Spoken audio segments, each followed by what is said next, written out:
Avez-vous vu la nouvelle aujourd'hui concernant une association de quincailliers qui voudrait que toutes les quincailleries du Québec soient fermées le dimanche, pas juste celles qui veulent? L'argument selon TVA Nouvelles va comme ça. Si t'es le seul à fermer, tu perds de l'argent. Mais si tout le monde dans ta région ferme, quelqu'un va pas partir de Sherbrooke pour aller à Montréal pour aller faire ses achats. Premièrement, c'est faux. Il y en a pour qui ça donne un prétexte pour aller de Sherbrooke à Montréal, puis même pour aller de Montréal à Cornwall, où ce que le gouvernement n'a même pas le pouvoir de légiférer. Deuxièmement,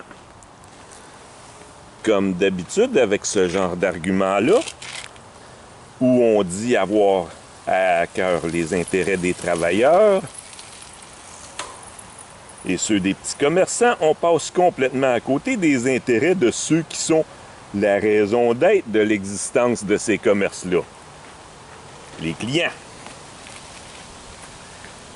Pourquoi pensez-vous que les clients choisissent le dimanche pour aller faire leurs achats à la quincaillerie?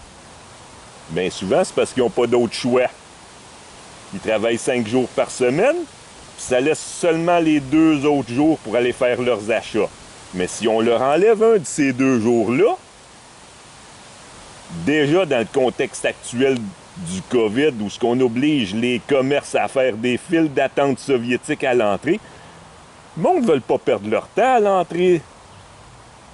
Ils aimeraient bien ça pouvoir aller faire leurs achats au moment où les foules sont moins nombreuses, c'est-à-dire on split la clientèle entre le samedi et le dimanche, et puis ça fait des files d'attente moins longues.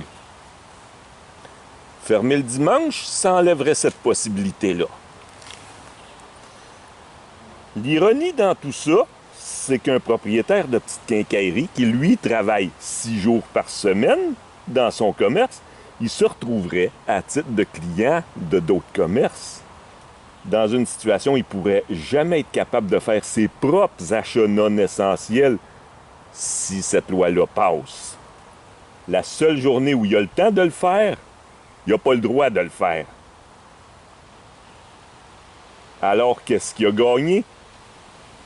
Puis c'est le même problème pour tous ses employés. Bien sûr, tout le monde aurait sa journée de repos, mais qu'est-ce qu'on entend par repos? Tant qu'à y être, pourquoi pas fermer tous les commerces de loisirs, genre salle de quilles, restaurants, gym, pour donner du repos aux travailleurs le dimanche? Ah, c'est parce qu'ils perdraient la moitié de leurs clients qui seraient obligés de rester à la maison à rien faire à la place.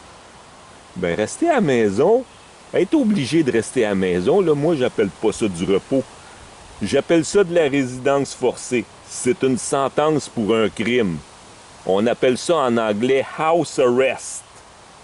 On en viendrait à renier aux gens le divertissement au seul moment dans la semaine où leur horaire leur permet. Honnêtement, fermer tous les commerces d'un certain type, les forcer à fermer le dimanche pour éviter que ceux qui veulent rester ouverts fassent de l'argent sur le dos de leurs compétiteurs, c'est une idée de fou et ça n'a pas sa place dans une société libre.